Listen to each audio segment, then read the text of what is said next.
Je suis le bon berger qui donne sa vie pour ses brebis.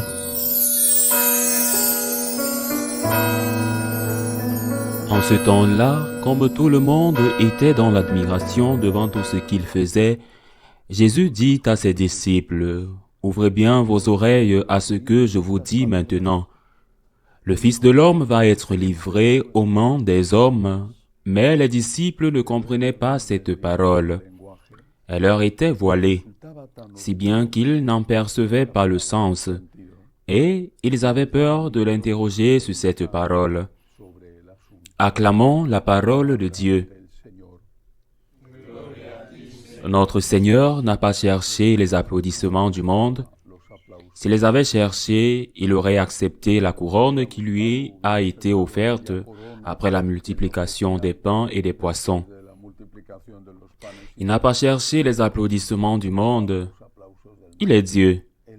Et la seule chose qu'il a voulu en se faisant homme, c'est le salut de l'humanité, même si pour cela, il a dû nous dire des choses que nous n'aimions pas entendre. Et d'autre part, il a dû donner sa vie en versant son sang.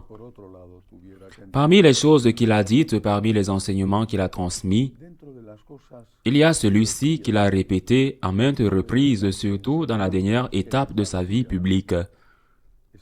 Lorsque la tragédie de la croix approchait peu à peu, il faut que le Fils de l'homme soit livré, qu'il soit crucifié. S'il n'y a pas de crucifixion, il n'y aura pas de résurrection. Il n'y aura pas de salut. La croix est une porte, mais c'est une porte qu'il faut franchir. Les portes ne sont pas des lieux où l'on reste, mais les portes sont celles qui nous permettent d'entrer dans une autre pièce, une autre chambre. Et si nous ne le faisons pas, si nous n'entrons pas par la porte, comme l'a dit le Christ lui-même en parlant de lui-même du bon berger, si nous n'entrons pas par la porte, nous devenons les voleurs qui entrent par les fenêtres. Le Christ est la porte. Le Christ est la porte qui nous conduit au salut, et cette porte, c'est la croix. Le Christ crucifié, il est dit dans l'évangile d'aujourd'hui que les disciples ne le comprenaient pas et qu'ils avaient même peur de demander, et peut-être qu'ils avaient peur parce qu'ils avaient compris quelque chose et qu'ils ne voulaient pas l'éclaircir complètement. Et nous, avons-nous aussi peur de demander? Et surtout, avons-nous peur de franchir la porte? Quand nous disons que nous sommes catholiques, quand nous disons sincèrement que nous voulons suivre Jésus-Christ, sommes-nous conscients que cela implique de l'imiter dans son étreinte de la croix? Nous ne pouvons pas suivre Jésus si nous ne franchissons pas la porte, qui est le Christ. Et nous ne pouvons pas suivre le Christ si nous ne franchissons pas la porte, qui est la croix. Chacun sa croix.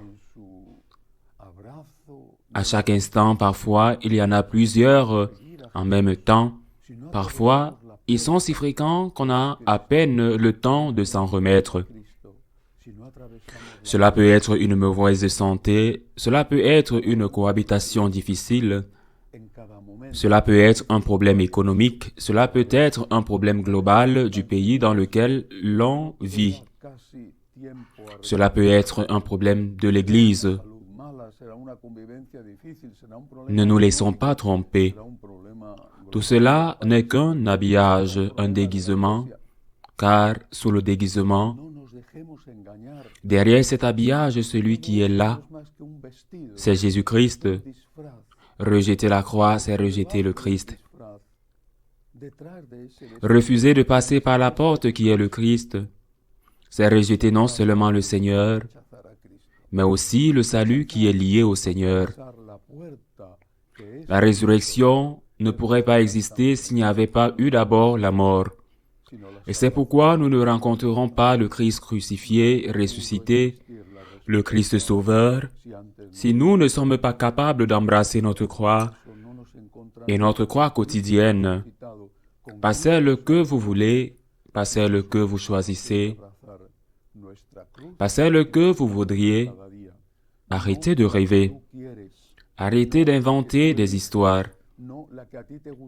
embrassez la croix que Dieu a prévue pour vous, que vous n'aimez pas, mais qui est la volonté de Dieu pour vous et qui est votre voie de salut, qui est votre porte par laquelle vous devez entrer si vous suivez Jésus, par laquelle vous devez entrer si vous aimez Jésus, par laquelle vous devez entrer et passer, pas y rester, y entrer et la franchir pour rencontrer le Christ ressuscité, pour rencontrer le salut, un salut qui commence ici-bas par la paix intérieure, par l'état de grâce, un salut qui durera tout au long de la vie éternelle, quand viendra l'heure de notre mort.